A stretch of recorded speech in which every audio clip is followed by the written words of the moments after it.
Arratsaldeon guztioi eta lehenengo eta behin eskerrik asko Sabino Aranaren izenean gurekin egoteagatik. Dentro del ciclo de conferencias La Mar, Territorio de Igualdad que organiza el Museo del Nacionalismo Vasco de Sabino Arana Fundazioa, hoy tenemos el placer y el honor de contar con Juan Carlos Díaz Lorenzo, presidente de la Academia Canaria de Ciencias de la Navegación, y Javier Garayza Gandina, doctor en microbiología y miembro de la Academia de Ciencias Médicas de Bilbao. Con ellos vamos a recordar una parte importante de nuestra historia más reciente, más concretamente la labor humanitaria que la Compañía Naviera Transatlántica desarrolló durante los años de la guerra y la posguerra. Los barcos de la Compañía Transatlántica están muy unidos emocionalmente a Bilbao. Muchos de sus grandes transatlánticos fueron construidos en los astilleros La Naval de Sestao o en el Euskalduna de Bilbao, pero además, en tiempos de guerra, nos unieron con la diáspora vasca. Al final gana, había razones de diversa naturaleza para que ganara la que se constituye en Sociedad Española de Construcción Naval, que se constituye, como les decía, en agosto de 1908 en Madrid, con un capital social inicial de 20 millones de pesetas, que era mucho dinero para la época, y aparecen tres personajes importantes. Hay más, pero aparecen tres personajes importantes. Uno es Tomás de Subiría, presidente, que era más presidente de Altos Hornos de Vizcaya. Aparece Manuel Arnús, que es la parte catalana y que representa el poder y la influencia del segundo marqués de Comillas dentro de la compañía, vicepresidente primero, y Albert Vickers, que es la parte técnica. Y dice, la Sociedad Española de Construcción Naval se constituye apresuradamente para optar al concurso, pero sin tener el fundamento técnico necesario para garantizar que eso fuera así. Por eso tienen que echar mano de la industria naval británica como asesores técnicos, y por eso se justifica la presencia de Albert Vickers, de Spiers, el famoso ingeniero naval que fue el primer director del astillero de Sestao, y tiene como fundamento, en el caso del astillero de Ferrol, que hasta entonces era arsenal de la Armada y que traspasan a la nueva Sociedad Española de Construcción Naval, el astillero de Matagorda, construido en tiempos del segundo marqués de Comillas, Claudio López Bru, pero que hasta entonces había tenido un papel poco significativo. Realmente el astillero de Matagorda comienza a tener protagonismo a raíz de la Constitución y del pase a formar parte de la Sociedad Española de Construcción Naval. Hasta entonces había tenido un plan más bien testimonial, donde había aportado una serie de buques de nueva construcción, pero de pequeño tonelaje para las necesidades auxiliares de Compañía Transatlántica. Realmente cuando va a tener importancia es cuando se constituye la naval, y es cuando comienza un plan de flota importante que les comentaré a continuación. Pero bueno, en junio de 1909 se produce la incorporación del arsenal de Ferrol a la nueva Sociedad Española de Construcción Naval. En agosto de ese año el arsenal de Cartagena, que estará dedicado, entre otras cosas, a la construcción de submarinos, como sigue en la actualidad, y los talleres de artillería del arsenal de la Carraca, que no obstante siguen manteniendo un marcado interés militar y control, tanto interés como control militar. Se construye el dique seco Reina Victoria Eugenia, que se inaugura en mayo de 1913 para favorecer la varada de los nuevos acorazados de la clase España dentro de ese plan de escuadra. El astillero de Matagorda se incorpora después de diversas negociaciones iniciadas en 1913, se incorpora en 1914 a la nueva Sociedad Española de Construcción Naval, con un plan de flota de transatlántica bastante utópico, como veremos poco después. Pero dentro de esos planes se construyen inicialmente dos pequeños barcos, Santa Isabel, que se entrega en 1916, y San Carlos en 1917. El San Carlos termina trágicamente en 1921 con una tragedia en las costas de Galicia, donde la población de Carnota se volcó de manera muy destacada en el salvamento de los náufragos. Hubo un número de muertos importantes, y de ahí viene el argumento con el cual Carnota se vincula también con este tema, y hay un buque de salvamento recién entregado por Astilleros Zamacona en Santurchi, que se llama Heroínas de Sálvora. Pues precisamente en reconocimiento a este tema está eso ahí, ¿no? Bueno, en ese plan de construcción En el astillero de Matagorda se plantean dos buques, el Manuel Arnús y el Magallanes, en Ferrol el Cristóbal Colón y en Sestao el Alfonso XIII. Una imagen del San Carlos, gemelo del Santa Isabel, una imagen del Manuel Arnús, que fue un barco único, que por cierto tiene en su haber una característica muy interesante, y es que en el año 23 realizó una serie de viajes turísticos, es de los primeros cruceros de turismo españoles, una serie de viajes turísticos entre Nueva York y Sevilla. Es un tema muy curioso que ya tendremos ocasión de abordar en otra oportunidad, pero ahora lo que nos interesa es el astillero de Sestao y la relación con transatlántica. Como les decía, es un astillero de nueva creación en las marismas anexas a la factoría de Altos Hornos de Vizcaya, que tiene como cometido acometer el grueso de las construcciones navales mercantes, porque la industria militar conviene, estratégicamente conviene, es necesario que se haga en el astillero de Ferrol. ¿Por qué? Porque allí está el arsenal de Ferrol y una serie de industrias auxiliares, como es, por ejemplo, la fabricación de turbinas, calderas y otros elementos necesarios para la navegación, y eso está bajo control del poder militar.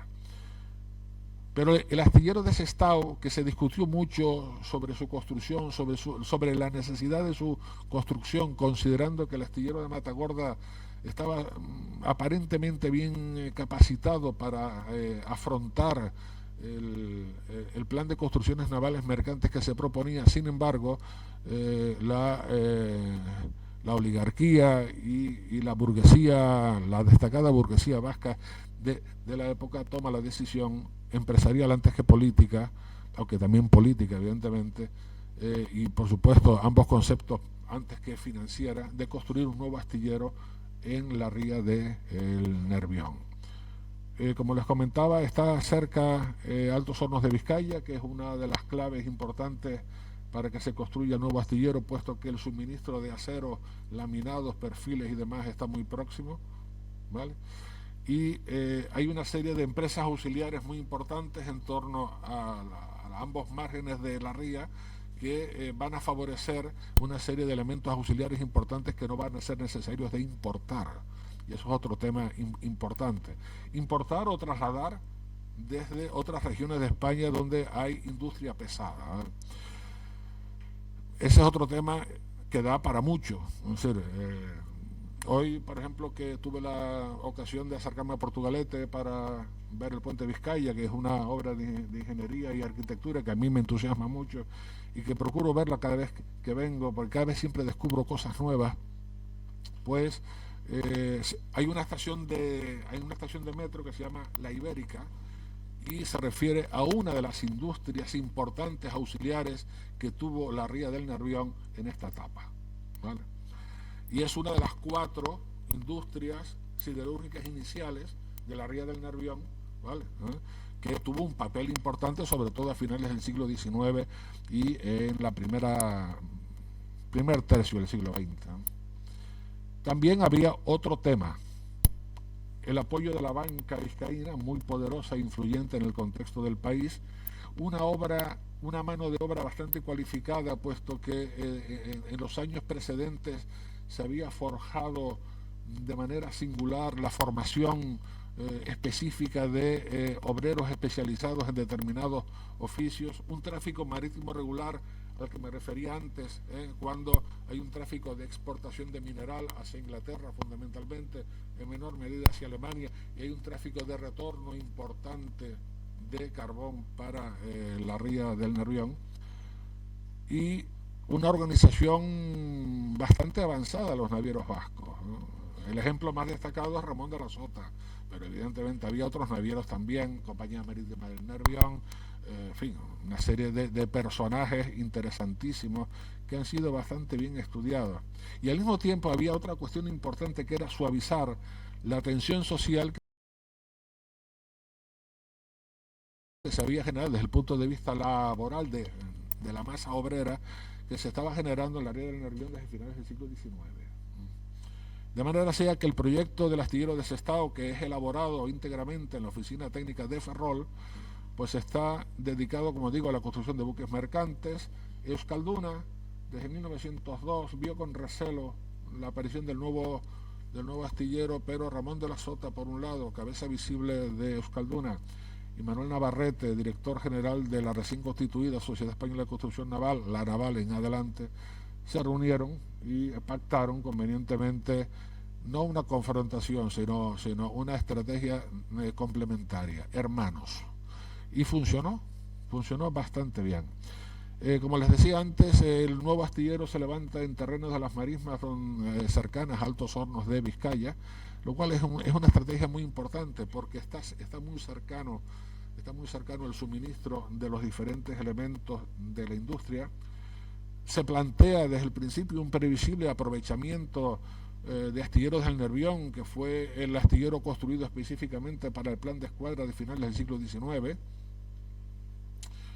Y en ese plan Transatlántica plantea construir nada más que 20 buques en 18 años.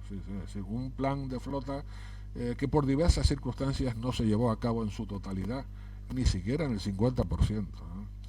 Ese plan de flota preveía construir por 150.000 toneladas de desplazamiento. Es muy curioso, pero en aquella época eran muy dados a no utilizar el término de peso muerto, sino el término de desplazamiento para elevar las cifras, ¿no?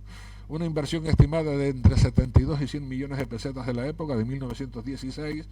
Les he puesto unos datos ahí de la superficie que ocupa, de los metros de fachada que tiene a su paso por el frente marítimo de la ría del río Nervión, inaugurado en 1916 con la puesta de quilla del buque número 1, que es el gran protagonista de lo que luego les va a hablar Javier Garay Sarcantina.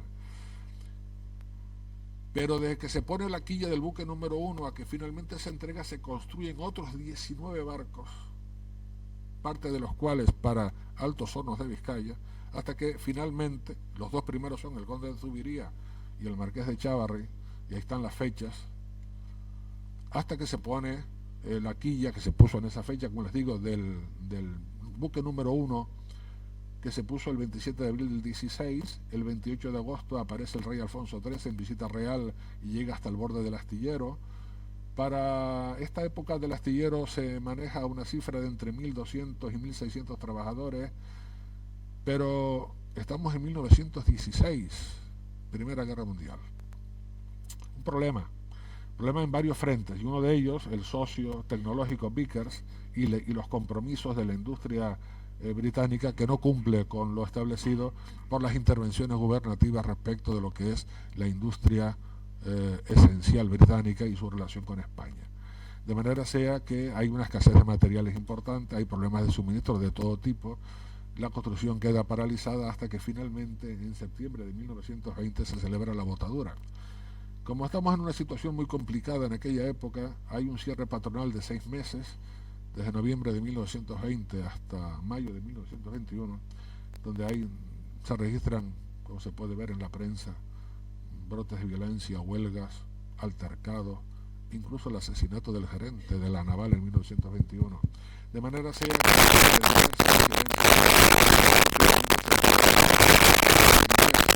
que es decir, casi 7 años después de la puesta de la quilla.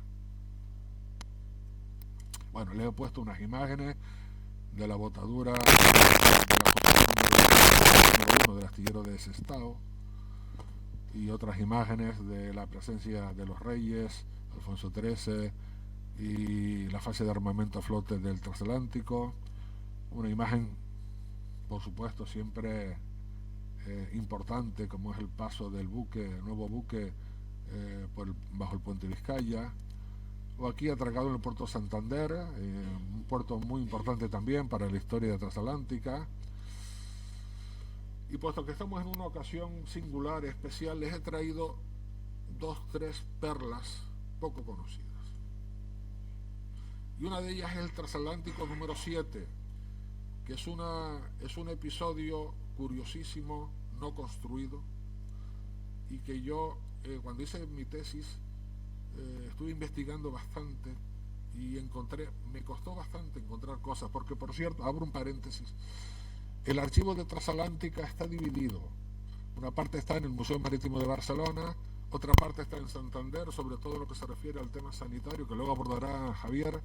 Otra parte importante desde el punto de vista técnico está en la Biblioteca de Temas Gaditanos en Cádiz, y después hay cosas en archivos particulares.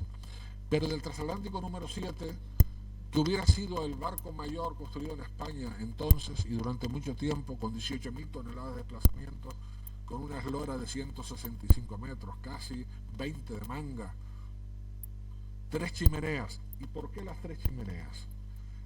Hubiera sido el único transatlántico español de 3 chimeneas. En el dibujo que les voy a presentar a continuación aparece con 2, pero en la Real Liga Naval Española en Madrid hay un dibujo grandísimo que ocupa toda una pared donde aparece el transatlántico número 7 con 3 chimeneas. Y en aquella época 2, 3, 4 chimeneas decían mucho en la mar, tanto en la mercante como en la marina militar. El Titanic tenía 4 chimeneas, una falsa, pero tenía 4 chimeneas. Entonces, bueno, como características principales tienen las dimensiones, el tema de las 3 chimeneas, aunque ahora lo veremos con 2, y es de un dibujo que saqué del archivo de Cádiz, 2 turbinas Parsons, sistema de propulsión implantado para este tipo de transatlánticos, 247 pasajeros en 2 clases, primera y segunda, y 1.100 emigrantes, pero no pasó del papel. Esta imagen, señores, es inédita y la he traído para ustedes hoy. Tengo algunas perlas más que la verán a continuación, pero esta en concreto es una imagen que está en el archivo de la Biblioteca de Temas Gaditanos, en una habitación grandísima, todo lleno en carpetitas y en cajitas y demás y tal, y a base de buscar y buscar y buscar y buscar, eureka, ¡pum! Transatlántico número 7, anteproyecto del buque número 7, con sus características básicas. El transatlántico número 7 no se construye. Esa relación de la industria naval vizcaína con transatlántica sufre un paréntesis, pero mientras tanto, para cumplir con el plan de flota en función del nuevo contrato suscrito con el Estado, toma forma uno de los 3 comillas, en este caso Juan Sebastián Elcano, que es la construcción número 21.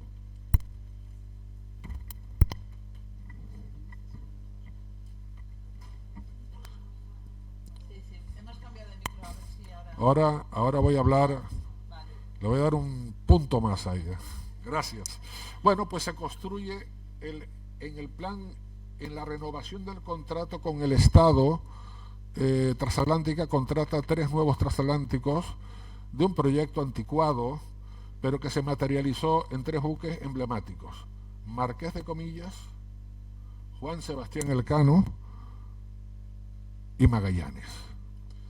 En el caso de Juan Sebastián Elcano, que tiene que ver con lo que nos ocupa hoy aquí, les he puesto sus hitos principales. Botadura, noviembre del 26, entrega junio del 28, ya los plazos son totalmente distintos, puesto que estamos no hemos llegado todavía al crack del 29, pero la relación con Inglaterra agiliza el proceso de construcción.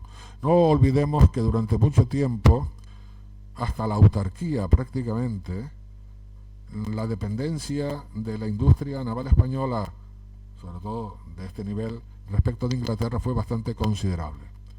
Les he puesto 4 pinceladas de lo que eran las principales características, y los 3 comillas, como fue conocido, pues estaba formado por esos 3 barcos que todos estaban en servicio en 1928, año triunfal para Transatlántica, como definió en su día Rafael González Echegaray, que había sido directivo de la compañía y reconocidísimo investigador naval.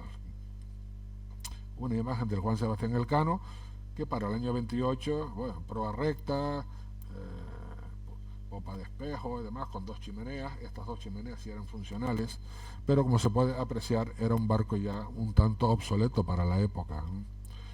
Esta es una foto interesantísima, está en el puerto de Santa Cruz de Tenerife. Está el Juan Sebastián Elcano, con sus 2 chimeneas, casco negro. Detrás está el transatlántico alemán Milwaukee, y a continuación está otro de los barcos, por eso he puesto la foto, está otro de los barcos que durante la Guerra Civil fueron incautados por la Unión Soviética. Fue incautado el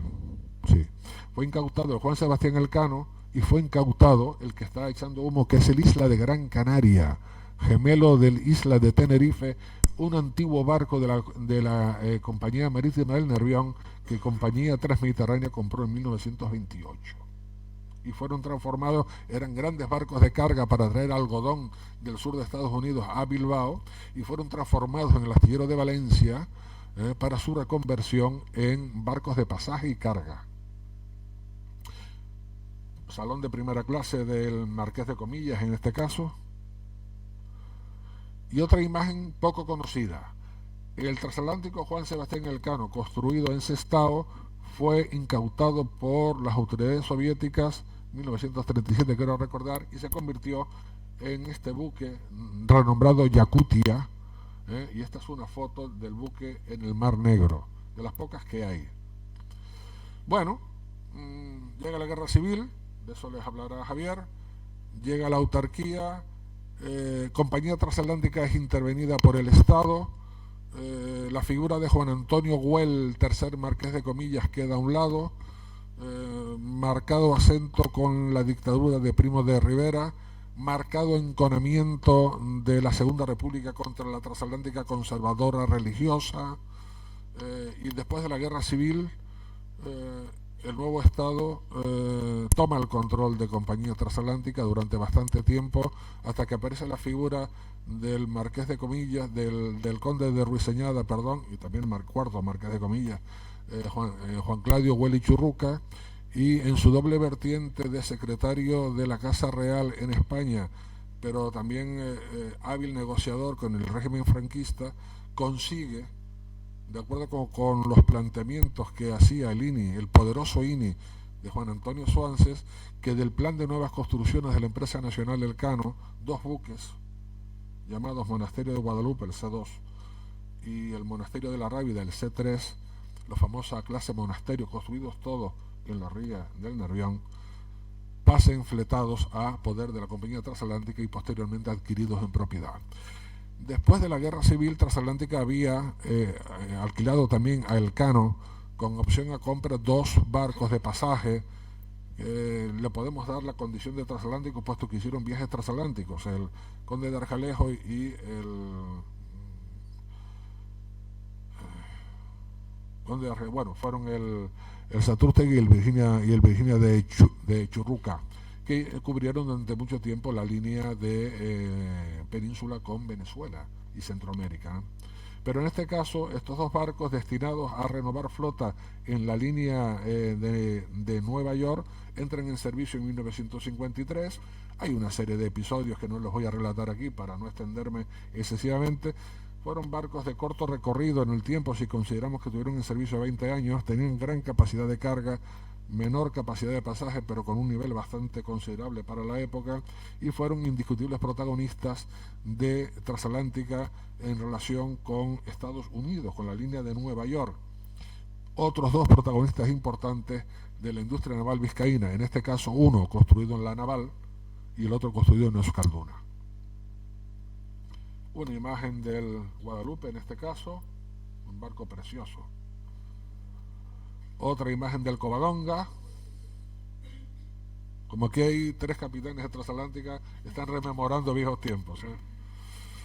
Y luego les he traído otra perla para terminar, para preterminar, de un proyecto que no se llevó a cabo y que es muy poco conocido.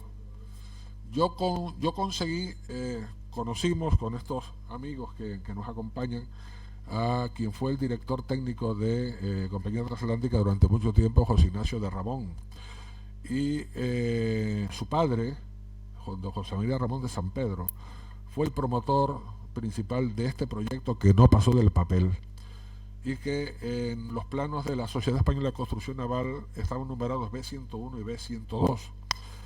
Dos transatlánticos de los que le voy a mostrarle tres imágenes poco conocidas, que incorpora el capitán Carlos Peña Alvear en su libro sobre barcos de Compañía Transatlántica, para relevar a los veteranos Victory Ships, comprados ya de tercera mano a Italia, Begoña y Montserrat, que fueron barcos muy famosos, pero Juan Claudio Güell choca con Suances y choca con el poder establecido desde la empresa nacional Elcano, de manera que por un lado hay una negativa de línea a dar la financiación y por otro lado lo más que se aproximan es a que se puedan construir, sí, pero bajo la tutela de Elcano con unos precios muy superiores.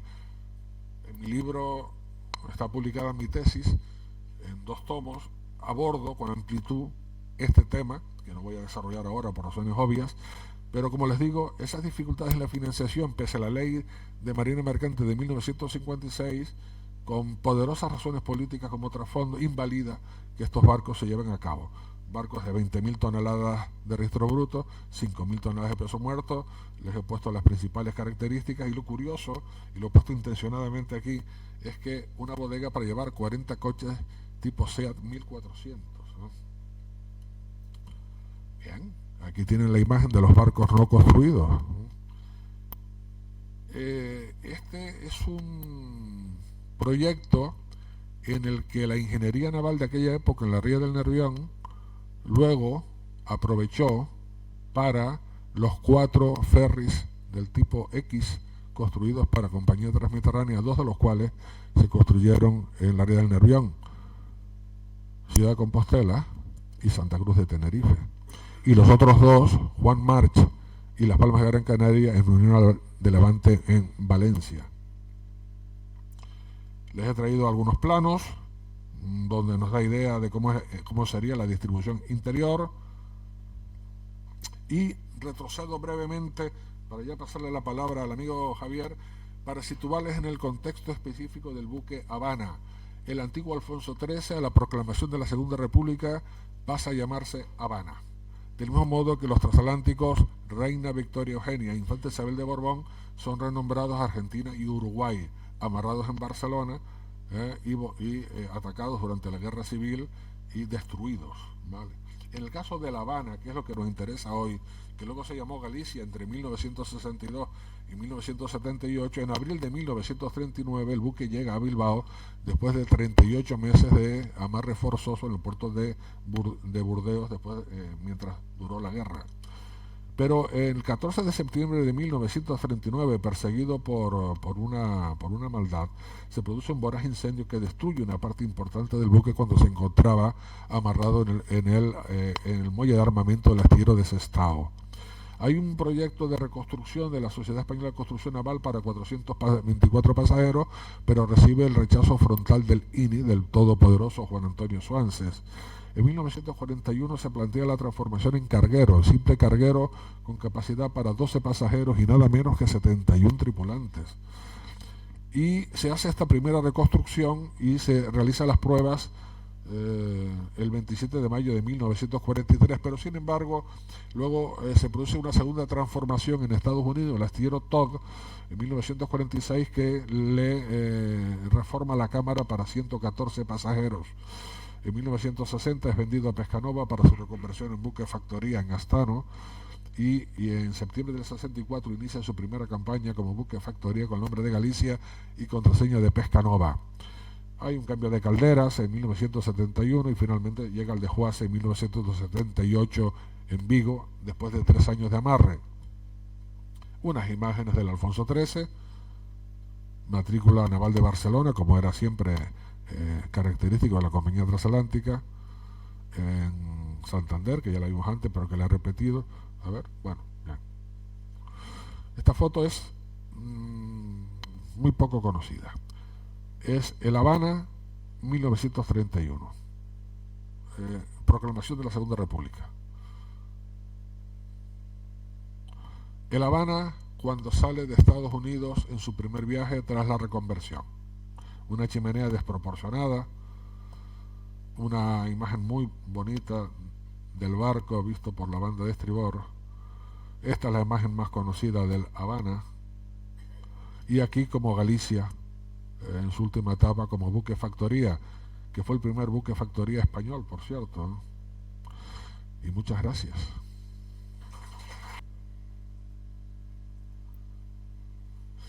Bueno, arratsaldeon. mi esker etortzeagatik. En primer lugar, pues muchísimas gracias a la Fundación Sabina Arana por darme la oportunidad por segunda vez en pocos meses de estar aquí, ¿no? La primera acompañando a mi hermano en la presentación del libro del abuelo, de la Itite, y hoy pues presentando un poco el trabajo que estamos haciendo, pues un grupo de investigadores aficionados, en el sentido de que bueno, tenemos otros tipos de profesiones en la universidad, pero en la psiquiatría o en la medicina o en la microbiología, pero que nos gusta mucho la historia y que hemos formado un grupo de investigadores de historia en la Academia de Ciencias Médicas de Bilbao y estamos ahí trabajando duramente. Y bueno, pues quería también agradecer a nuestro compañero de mesa, Juan Carlos, por todo el trabajo que has hecho con mi hermano, públicamente. Ha quedado un libro precioso y habéis trabajado muchísimo y es un placer. Os tengo que decir que sabe más de Bilbao que los bilbaínos, y eso que está en Canarias, pero vamos, increíble lo que sabe, ¿no? Toda la historia, es un apasionado y bueno, pues casi, aparte de ser cónsul de Finlandia, yo creo que lo vamos a hacer cónsul de Bilbao también, allí en Canarias. Bueno, pues continuamos un poco con la historia. Yo voy a hablar un poquito de la parte más humana de estos barcos. Él ha hablado un poco de la parte técnica, yo voy a hablar un poquito de la parte más humana, porque a veces los barcos tienen muchas cosas que contarnos, ¿no? Bien, voy a unir un poco esta historia de los transatlánticos, de los barcos, con la llegada de unos productos extraordinarios que fueron los antibióticos, el inicio del uso de los antibióticos en nuestro país. Hasta ese momento, hasta los años 40, pues había algunas sulfamidas que empezaban a usarse y poco más. Había mejorado, por supuesto, la higiene, había algunos sueros, algunas vacunas, en fin, algo de terapéutica quirúrgica, pero en general había un gran problema con las enfermedades infecciosas, ¿no? La llegada de los antibióticos fue radical en el cambio hacia una mejor salud, sobre todo en el caso de una enfermedad terrible que es la tuberculosis. La llegada de la streptomicina fue un antes y un después, ¿no? Y ahora vamos, y estos barcos tienen muchísimo que ver, como ya vamos a contar. Bueno, en primer lugar, presentaros al equipo de investigador. Aquí tenemos a Enrique, a Juan, que nos acompañan hoy, Carlos, que está en Valladolid. Bueno, estas son las escaleras del Banco de España de Madrid. Allí que nos desplazamos al archivo del Banco de España a comprobar efectivamente si podíamos corroborar una serie de datos contables de la compañía transatlántica. Y efectivamente ahí estaba, ¿no? Hemos hecho de investigadores en multitud de archivos, bibliotecas, museos, colegios de médicos, colegios de farmacéuticos. Un viaje muy bonito que ya dura pues 3 o 4 años. Cada día encontramos cosas, ¿no? Pues en principio,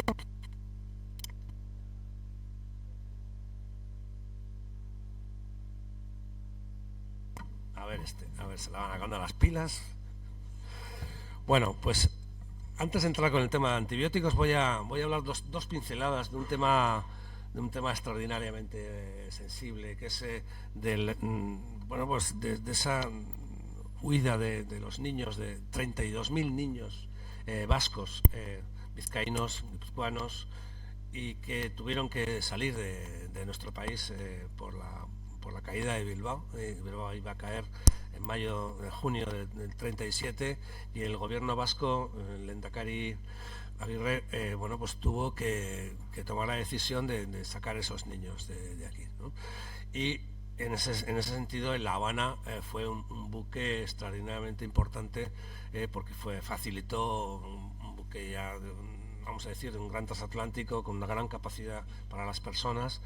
Y bueno, pues realizó 6 importantes viajes sacando niños, unos 30 y tantos mil niños en La Habana y otros muchos barcos, entre ellos el Goiseco y Sarra, pero La Habana uno de ellos, quizá el más emblemático, ¿no?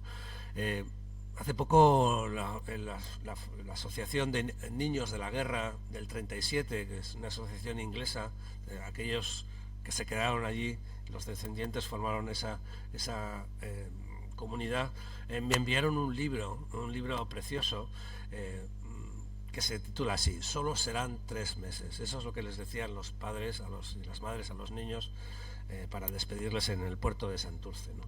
Y al final pues fueron algunos más, para algunos de ellos fueron muchos años más, ¿no?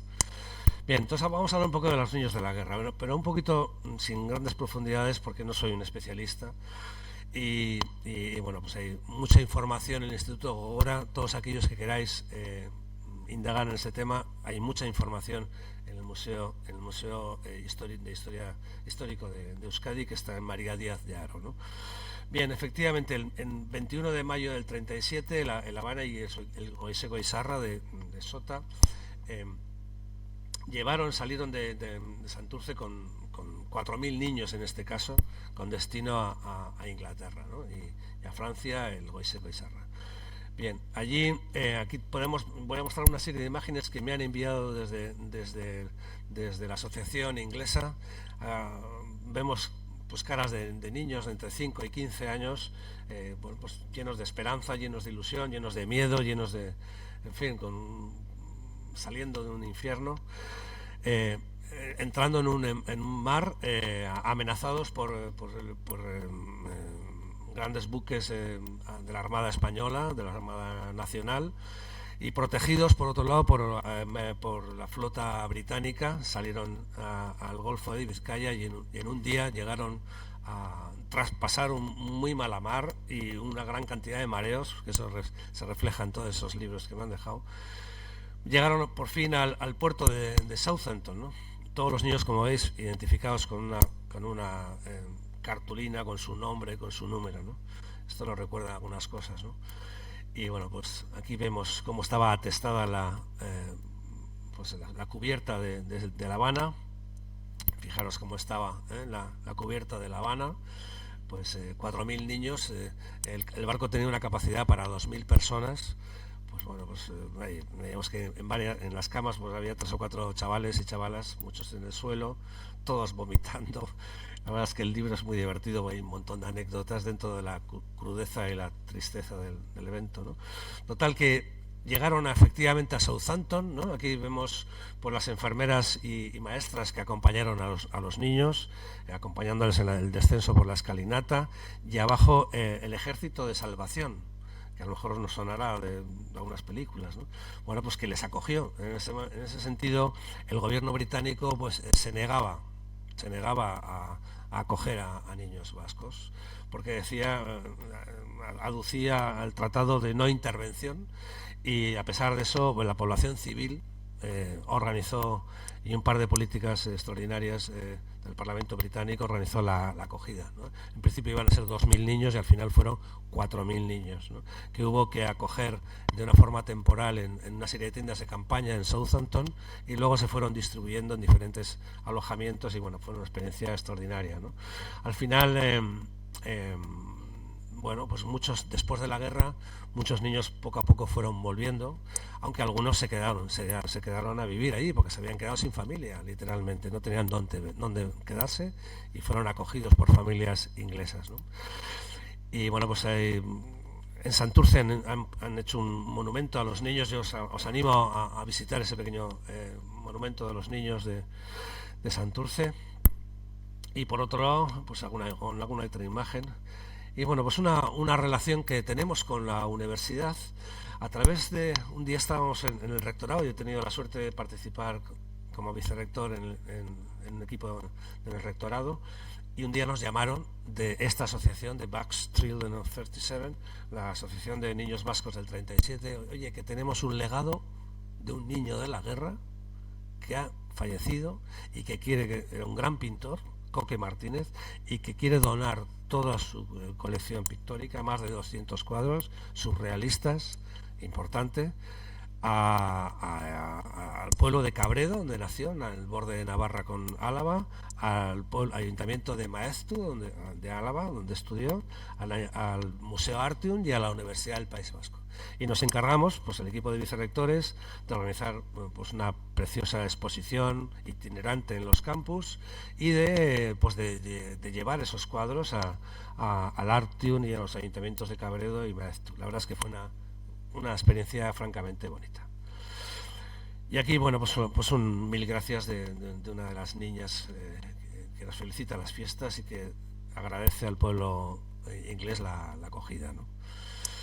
Y vamos a entrar ahora en la segunda parte, la parte de los antibióticos, como efectivamente esos barcos que comentaba Juan Carlos, el La Habana, el Marqués de Comillas, el Magallanes, pues bueno, pues se implicaron en esta coyuntura de traer esa droga mágica antes de Estados Unidos. Luego explicaré por qué Estados Unidos y no Inglaterra, ¿no? Hasta aquí, ¿no? Bueno, pero al principio, antes de eso, quería poner un poco el contexto de cómo era el País Vasco, en concreto cómo era la ría de Bilbao, Bilbao y sus alrededores en este sentido, ¿no? Porque Juan Carlos nos ha puesto absolutamente en forma en cuanto a la parte técnica de las relaciones entre industria, bancos, etcétera, pero es que además, bueno, pues todo esto viene de una relación previa con el tema de las minas de Galdames, las minas de Triano, la explotación minera, la exportación de mineral, la necesidad de incorporación de muchísimas personas que tienen que malvivir en unas condiciones de los mineros, situaciones muy precarias, en fin, el desarrollo en lo que es la revolución industrial que petó Bilbao y petó la ría desde el 1800, cuando terminó la Tercera Guerra Carlista, hasta más o menos, como comentaba muy bien, 1930. Ese periodo fue extraordinario, ¿no? El desarrollo minero, el desarrollo industrial, el desarrollo posterior de la siderurgia, la siderometalurgia. Como consecuencia, aquí ya estamos hablando de la economía circular, ¿no?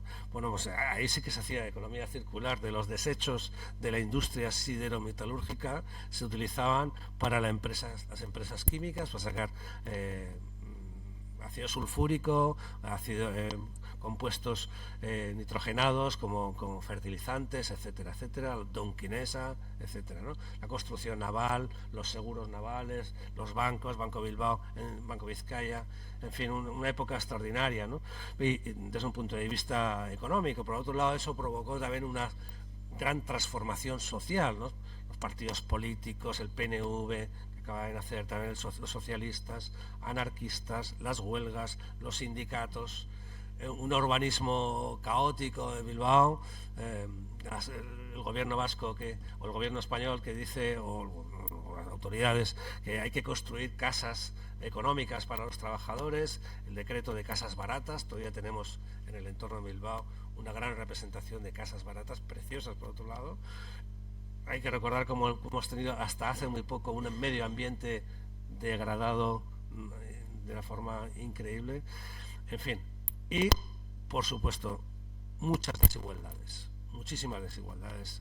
Por un lado, provocado por esa inmigración masiva, esa falta de vivienda adecuada, esa precariedad, esa pobreza, el hacinamiento y, en definitiva, la aparición de enfermedades transmisibles, enfermedades infecciosas. Yo que soy microbiólogo, pues es la parte, vamos a decir, que más me interesa, ¿no?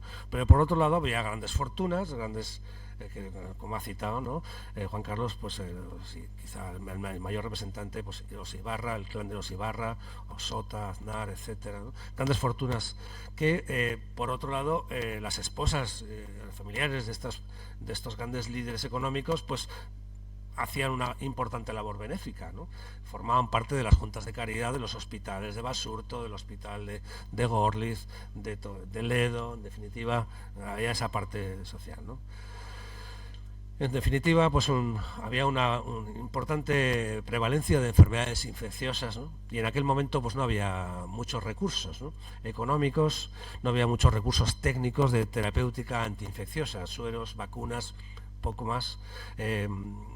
Algunos quimioterápicos, empezaba con las sulfamidas, se hacía cirugía para drenar los abscesos, se realizaban neumotoras para tratar colapsar las heridas, las cavernas de tuberculosis. Y aquí tenemos quizá una foto de nuestro, a nivel de los microbiólogos, nuestro padre, Roberto Koch, nuestro padre. Tenemos la suerte de tener dos padres, Pasteur y Koch. Para nosotros son los dos grandes referentes, ¿no? Y empezó en 1882 fue el microbiólogo que determinó que la tuberculosis se asociaba a ese bacilo, el bacilo de tuberculosis, ¿no? El Mycobacterium tuberculosis. Y ahí empezó un poquito todo el desarrollo microbiológico.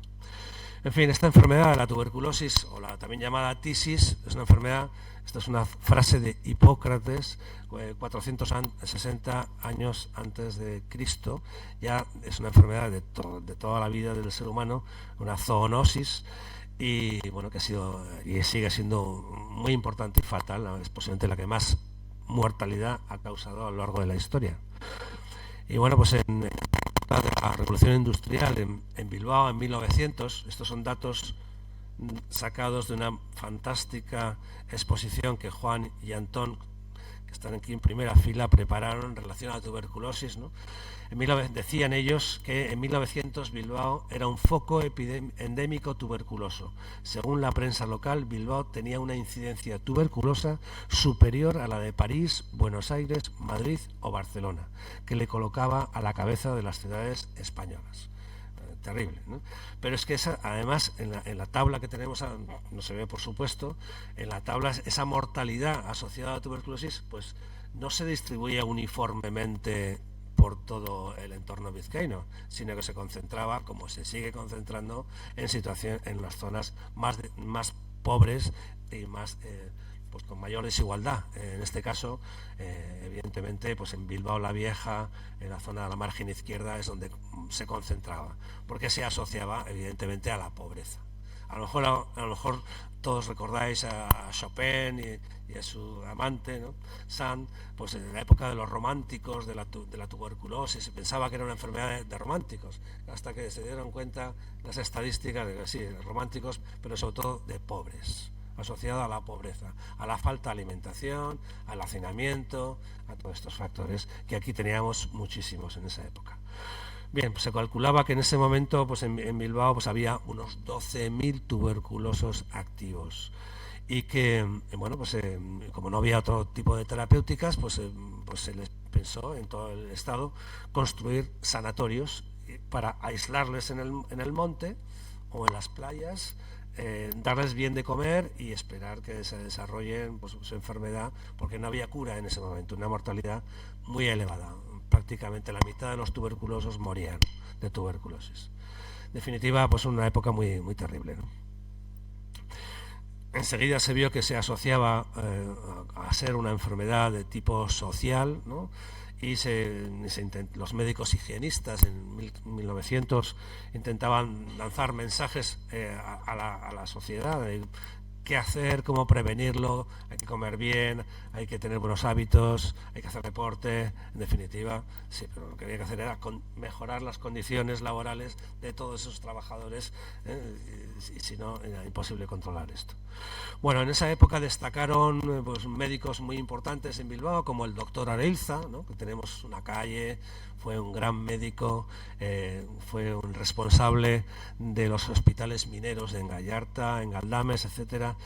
Fue un gran impulsor del Hospital Marítimo de Gorliz, un excelente hospital que ha sufrido sus vaivenes desde un punto de vista terapéutico. En principio se diseñó, Enrique Areilza convenció a la Diputación para construir un hospital en el lugar más soleado de Vizcaya, dirigido a los niños de esos mineros que posiblemente iban a contraer, niños que tenían tuberculosis pero no habían desarrollado tuberculosis activa, sufrían lo que se denomina la escrófula. Y bueno, pues el estar en se pensaba que el sol, la cercanía del mar, del yodo, les iba a beneficiar, y efectivamente beneficiaba a su salud, pero sobre todo lo que beneficiaba a su salud era una excelente alimentación y estar muy bien cuidados en un entorno pues muy sano, ¿no? Y bueno, pues al lado tenemos el Hospital Marítimo de Plencia, donde dentro de un mes vamos a celebrar un congreso precisamente de historia de la farmacia. Se construyó este hospital cercano también para niños tuberculosos. En el primer de los casos era para niños tuberculosos pobres y en el segundo pues para niños tuberculosos porque no eran pobres, pero necesitaban también de terapéutica, ¿no? En ambos casos la dirección médica era de los dos hospitales, del doctor Hornilla, ¿no?, y sus compañeros. Pero hubo otros grandes eventos importantes en Bilbao, el Hospital de Basurto, ¿no?, fue pionero, un hospital precioso, y bueno, pues tenemos que ponernos en esa época.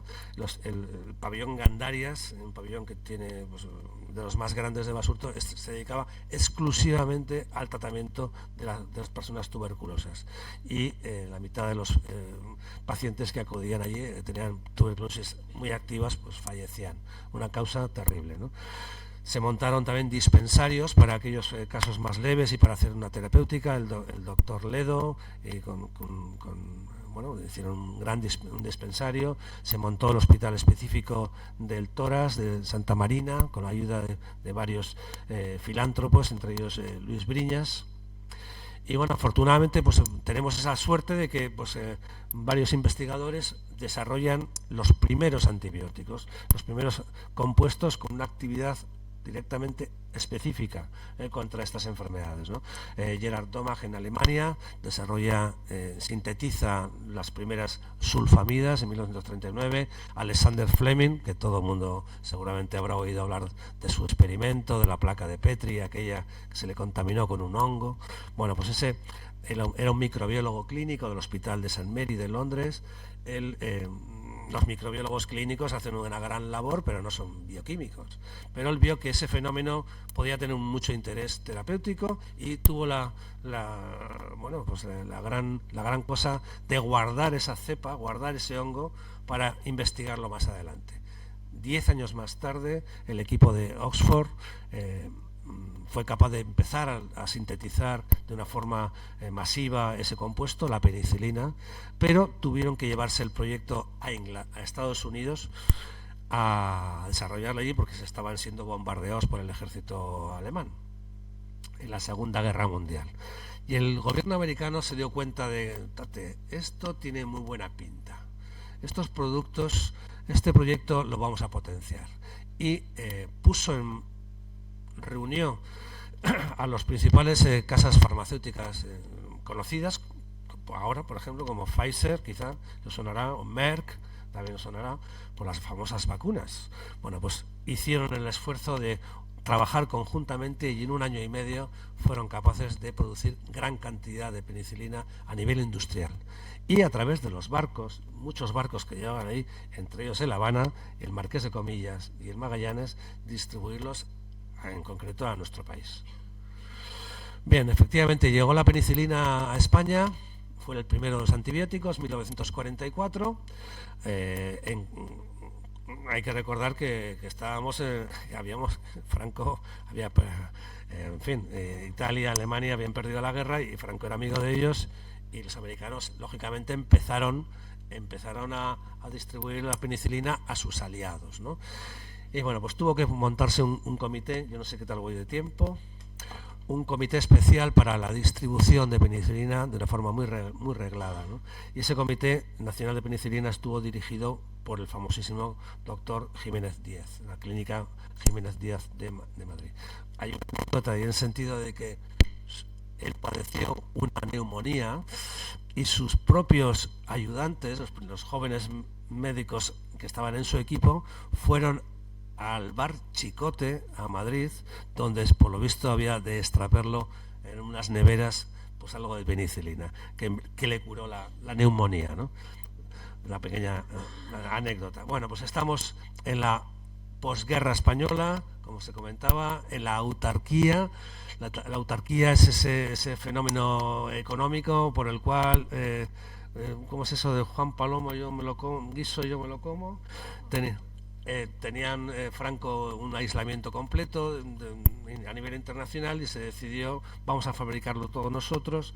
Eso provocó evidentemente una hambrunas, pobreza, un auténtico desastre a nivel económico, y como consecuencia de ellos pues un resurgimiento de las enfermedades infecciosas.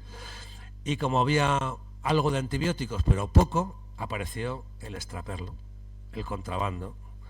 y en las primeras noticias en los periódicos, pues, aquí tengo subrayado, pues bueno, pues se ha detectado pues un cargamento de 100 gramos de penicilina, tres medias de nylon, 2 máquinas de afeitar y una radio. Y eso era lo que se podía traer en esos casos de Estados Unidos.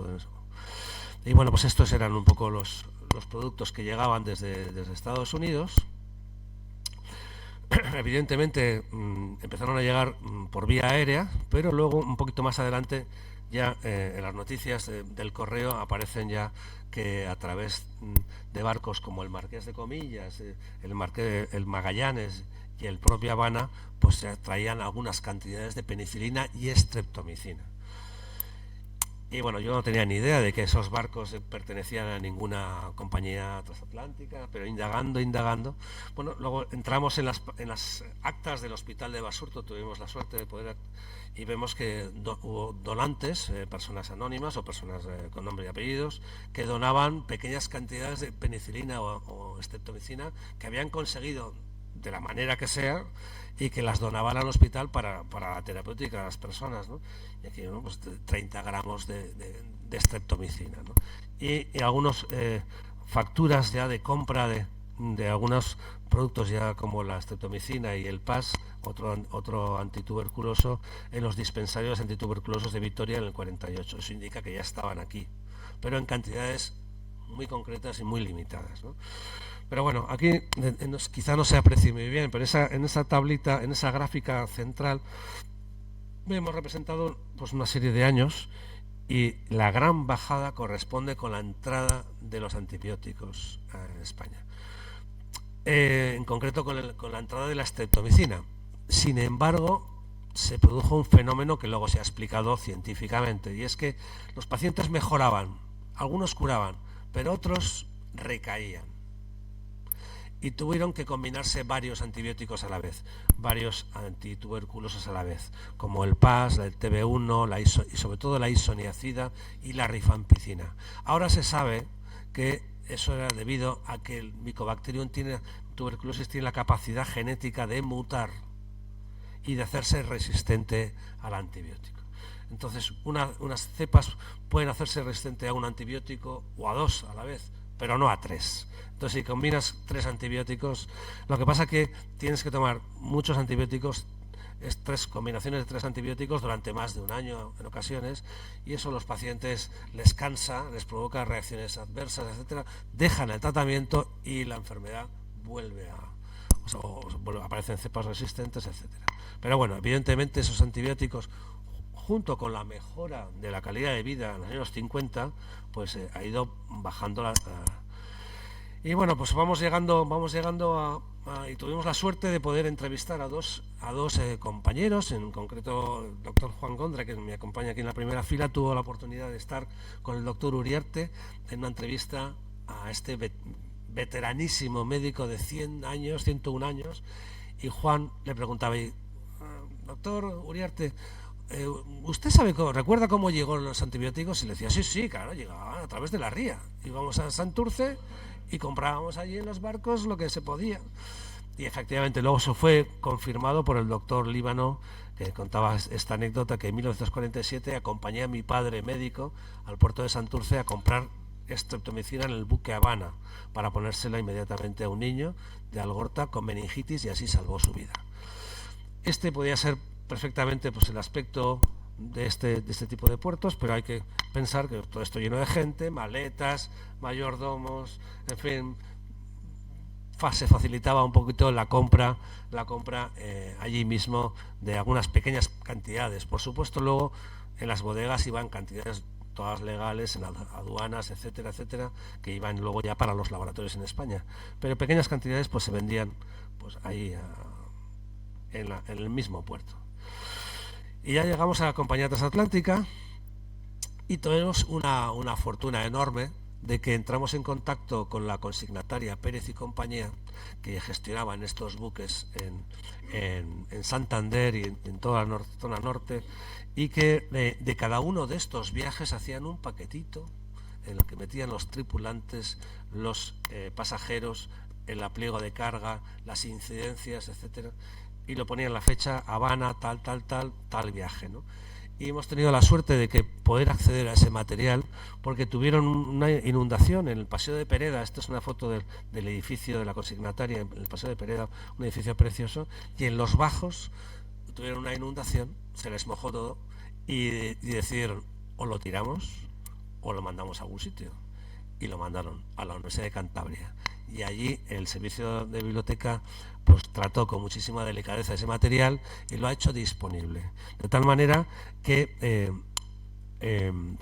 bueno, pues está disponible. Todas aquellas personas, familias que han podido viajar en esos barcos pueden acceder poniendo el nombre y apellidos de la persona, acceder a en qué buque fue su aitite, o su familiar, su tío, a América, en tal sitio, a una zona norte o a zona sur de América. Bien, pues esta es una representación de uno de los paquetes que tuvimos la suerte de Enrique, que me acompaña también, y yo estuvimos abriendo, manchándonos las manos de polvo, abriendo esos pequeños paquetes que tenían 80 y tantos años cerrados, ¿no? Y bueno, pues ahí encontramos que efectivamente el Magallanes, que ha contado bastante Juan Carlos la historia, el Magallanes, el Marqués de Comillas, el Guadalupe, el Covadonga más posteriormente, y el Guadalupe y el Covadonga, efectivamente esos 5 barcos trajeron pues una importantísima cantidad de primero sulfamidas, luego penicilinas y luego streptomicinas. Y hemos determinado que, bueno, pues estos barcos trajeron más de 100.000 kilos de penicilina y más de 70.000 kilos de streptomicina, que durante un cierto periodo pues suplieron a prácticamente toda España. Entraban a través del puerto de Santurce, Gijón o La Coruña, pero sobre todo el puerto de Bilbao, y de aquí se distribuía a Madrid, Barcelona, Sevilla, etcétera, a los laboratorios, ¿no?, para empezar el tratamiento. Y todo venía desde Nueva York, ¿no?, directamente de Nueva York. Hemos comprobado un poco el listado de empresas que distribuían estos fármacos. Aquí encontramos lógicamente importantes empresas farmacéuticas como Merck, Pfizer, que eran aquellas que estaban implicadas en la producción masiva, y luego por supuesto empresas intermedias. Y una anécdota, ya para finalizar. Bueno, pues en el caso español pues hubo una empresa que se llamaba Panquímica, que fue la responsable de la importación del más del 70% de todos estos antibióticos. El resto en pequeñas cantidades, pero Panquímica. ¿Y quiénes son estos de Panquímica? ¿Y cómo consiguieron hacer semejante negocio? Bueno, pues resulta que la empresa la montaron varios hermanos, López Belmonte, que en los años 40 decidieron intentar, uno de ellos era farmacéutico, otro ingeniero, era gente muy emprendedora, intentar pues montar una pequeña industria farmacéutica. Y en aquel momento había una escasez enorme de divisas, no se podían comprar nada en Estados Unidos ni fuera porque no había dinero disponible, y estos fueron capaces de convencer al gobierno de Franco en ese momento de... Por lo visto eran gente del campo y tenían acceso a fruta en grandes cantidades, naranjas, ajos, vino sherry, y hicieron ese cambalache, vendían ese material en Estados Unidos, y con las divisas que obtenían fueron capaces de comprar esos antibióticos y traerlos a España, ¿no?, en esos buques. Y aquí tenemos pues los herederos de la familia, que son ahora, que llevan los laboratorios Rovi, que es una gran empresa farmacéutica, o sea, que siguen en el mercado, ¿no? Y esto, pues esta información que os comentaba, las naranjas y los ajos, lo comentan, pues eran el aitite, los abuelos de estos jóvenes los que hicieron esos negocios. Y esto lo hemos comprobado efectivamente cuando acudimos al archivo del Banco España, también los archivos del Banco de Bilbao, y bueno, efectivamente comprobamos cómo había un férreo control económico, una falta de divisas, y que el propio gobierno español felicitaba a Panquímica por el excelente negocio que estaba haciendo con la importación de estos antibióticos. Sin embargo, esto tenía un coste enorme, para el gobierno de Franco, de tal manera que en 1948 declaró que había que fabricar los antibióticos en España sí o sí. Y hizo el Boletín Oficial del Estado una publicación declarando de fabricación de la penicilina y otros antibióticos de interés nacional. Ahí concursaron de nuevo 2 holdings de empresas farmacéuticas, entre ellas, una de ellas liderada por FAES, que es una importantísima industria farmacéutica vasca, Bilbain de Lejona, que todavía está activa, y junto con otros, con bancos, Banco Urquijo, Bayer, etcétera, bueno, formaron estas 2 grandes compañías de penicilina españolas, pero tardaron 10 años en ponerse en marcha, y mientras tanto eran los buques de la transatlántica los que traían esos antibióticos para suministrarlos en España, ¿no?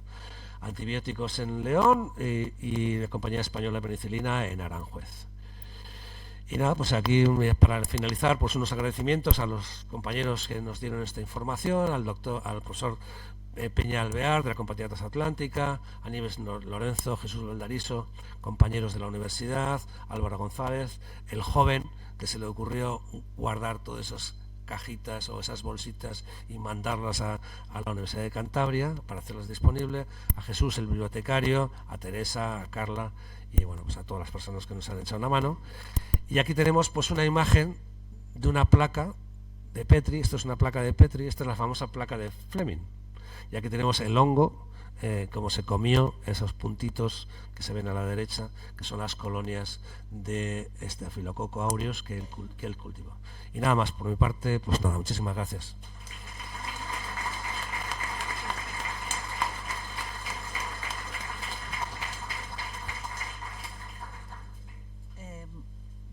Bueno,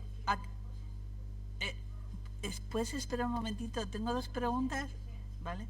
Bueno, a ver, una de ellas es, ¿tuvo la transatlántica alguna relación con la compañía Sota y Aznar después de la guerra, solo Aznar, o con Ramón de la Sota Burto? Que yo tenga constancia, no. Cuando fallece el segundo marqués de Comillas, Claudio López Bru, don Claudio murió soltero y la transatlántica pasó a su sobrino, que era un hombre poco dado a la gestión naviera.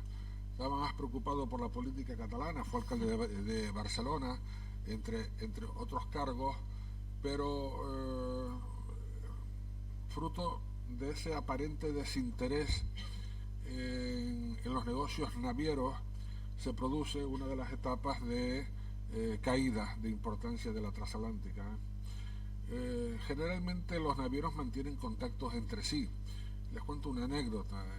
Miguel Martínez de Pinillos, fundador de la naviera Pinillos Izquierdo y Compañía en Cádiz, mantenía una relación aparentemente correcta con su gran competidor Antonio López, y se cuenta una anécdota de que ambos se encuentran en Cádiz y Antonio López, considerando a Miguel Martínez de Pinillos meritorio competidor, salió a su encuentro para darle un abrazo que no fue correspondido por el otro personaje.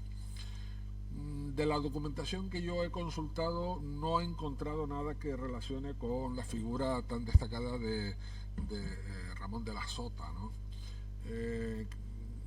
Yo entiendo que se movían en otros tráficos totalmente distintos. La flota de Ramón de la Sota, la más importante de la matrícula naval de Bilbao y la más importante de España durante muchísimo tiempo, estaba dedicada principalmente a la exportación de mineral y a la importación de carbón. Atendían otros tráficos, sobre todo en competencia con la compañía marítima del Nervión, por ejemplo, y con Ibarra. Atendían otros tráficos. Excepcionalmente encontré, cuando yo fui el comisario del centenario de Transmediterránea, hicimos un libro humildemente de cierta envergadura, y ahí sí aparece los contactos de Ramón de la Sota con Dómine y con otros destacados navieros que formaban parte de Compañía Transmediterránea. Es decir, Transmediterránea se forma en plena guerra, en Primera Guerra Mundial, aunando inicialmente 4 navieras, luego fueron varias más, para salvarlas del desastre, ¿no? De manera sea que se forma en 1916, el 26 de octubre de 1916, y comienza a funcionar el 1 de enero de 1917. Ahí sí hay una relación de Ramón de la Sota con Transmediterránea, pero hasta donde yo he llegado no he encontrado relación alguna, lo cual no quiere decir que no lo hubiera, pero por otro lado,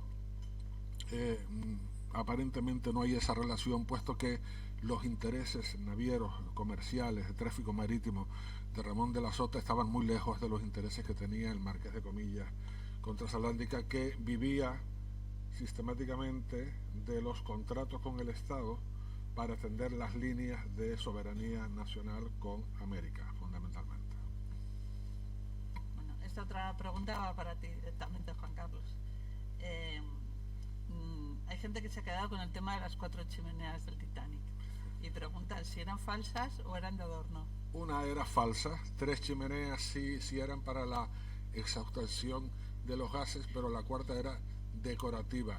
Era un tema bastante usual en aquella época, tanto las navieras británicas, la Star Line, la White Star Line, Cunard, como las compañías alemanas, incluso compañías holandesas también que hacían los tráficos del Atlántico Norte. Pero generalmente, incluso los barcos de 3 chimeneas, que los alemanes eran muy aficionados a ese número de chimeneas, una de ellas siempre era falsa, era decorativa. Te voy a apuntar, porque yo también creo que la Transatlántica también tenía alguna chimenea falsa, ¿no? Sí. O sea, que tenía 2 chimeneas, pero una de ellas era falsa. O sea, que era habitual poner... Es la que sensación en aquella de época, poderío. es decir, precisamente lo que dice Javier, para dar sensación de poderío, de fortaleza, de importancia, para atraer a una parte importante de los pasajeros que cruzaban el Atlántico Norte, en aquel tiempo, tener cuantas más chimeneas mejor. Un barco de una chimenea decía poco, uno de 2 frente a uno de 4 pues también decía poco. Entonces era cuestión de chimeneas. Podía ser hubiera podido ser otra cosa, pero en este caso eran chimeneas. Sí, yo quería también apuntar que efectivamente todo esto se acaba cuando llegaron los aviones, los transatlánticos y transoceánicos. Una de las causas que frustra el proyecto de Transatlántica con estos 2 transatlánticos que querían construir, con independencia de las cuestiones políticas, porque yo quiero también hacerles alguna apreciación. Las relaciones de Juan Claudio Güell, conde de Ruiseñada, con el gobierno franquista fueron muy complicadas, ¿vale? Entonces yo he tenido acceso a documentación donde, ante los reiterados intentos de Transatlántica de comprar barcos de segunda mano para mejorar el servicio con América del Sur, fundamentalmente, antes les hablaba del explorador Iradier y el conde de Arcalejo, que no me salía el nombre, ahora sí me sale, y que después fueron el Satruste y el Virginia de Churruca, eran barcos que llevaban 250 pasajeros, y eso era un transatlántico. Los reiterados intentos del conde de Ruiseñada para comprar barcos de segunda mano en el mercado internacional chocaron siempre con la no autorización por parte del gobierno español, ¿no? Y cuando Transatlántica compra el Begoña y el Montserrat, eran 2 barcos que estaban ya para el desguace.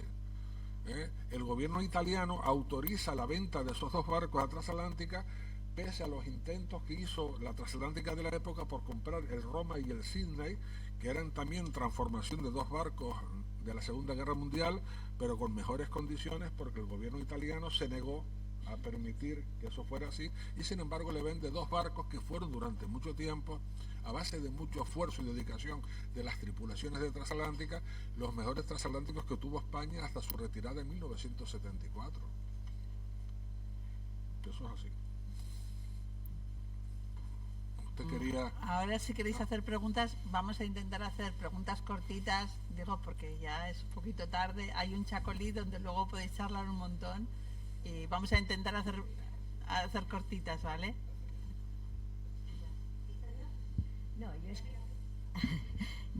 yo es que quería presumir de marido. Mi marido ya hace 10 años que murió, pero es el que diseñó la Carola La grúa de Euskalduna. La grúa de Euskalduna, año Porque 53. sí, porque él entró bueno, no terminando todavía la Segunda Guerra Nuestra, en el 38, con 15 o 16 años de aprendiz, porque claro, hacía falta dinero para la casa.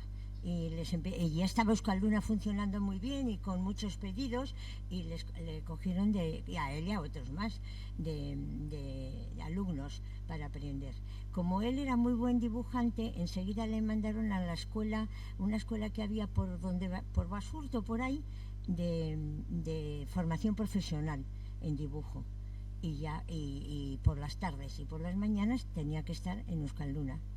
Y le hizo mucha ilusión porque como murió después de que se cerrara Euskalduna y se cerraron también otros astilleros más pequeños, pues resulta que 3 o 4 años antes ya la vio colocada, pintada, limpia, porque cuando cerró Euskalduna, como cerró la naval más tarde, pero Euskalduna fue de las primeras porque dice que contaminaba Bilbao, claro, estaba bastante metida en Bilbao, aunque no había altos hornos, quiero decir que hornos no había, era todo metal, pero bueno, algo habría de contaminación.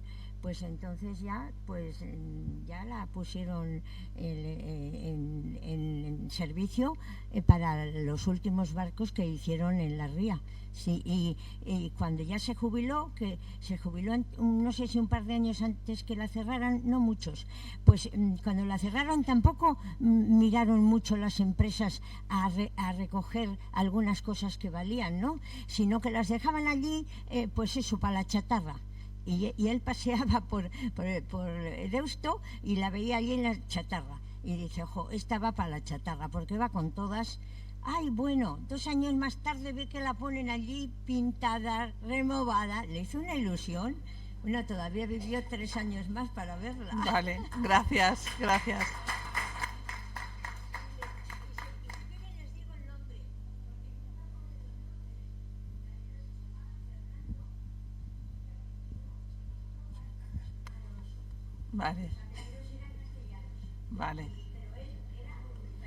Vale. Muchas gracias. Muy rápido, porque sí, muy rápido, muy cortito, porque si no, lo que ha dicho ese señor, efectivamente, el prestigio que daban los barcos, aparte de las chimeneas, era el nombre del capitán y el gallardete azul. Bueno, lo mío es lo siguiente.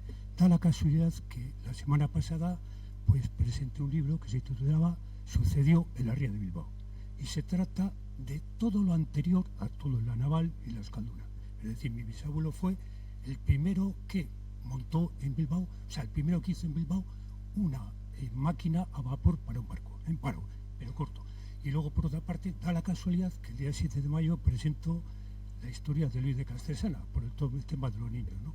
Bueno, entonces lo que quiero decir, sin hacer ninguna pregunta, es que si la Fundación Sabino Arana me permite, entrego un disquete para que la gente que quiera lo descargue de color y gratuitamente. Pues muchísimas gracias. Bueno, ahora, ¿hay más preguntas? Vale. Es un detalle de memoria emocional, que cuando habéis hablado de las chimeneas de los barcos, yo recuerdo que siendo alumna en la escuela dibujábamos, porque siempre había redacciones sobre la ría, estaba siempre. Bueno, pues los barcos los dibujábamos y no se podía dibujar un barco sin una chimenea gruesa, negra, y eso sigue echando humo. Luego las olas del barco, cuando los he visto, digo, qué romántico. Ahora ya no ves ni... Bueno, muchísimas gracias por venir, muchísimas gracias a Javier y a Juan Carlos. Y ahora tenéis un chacolí y podéis aprovechar para machacarles con preguntas. Muchas gracias. Perdonar. Una cosita, este jueves hay una conferencia en la Fundación que la imparte Aitor Miñambres sobre el batallón Guernica y el 80 aniversario de la participación del batallón en el Point de Graf, ¿vale?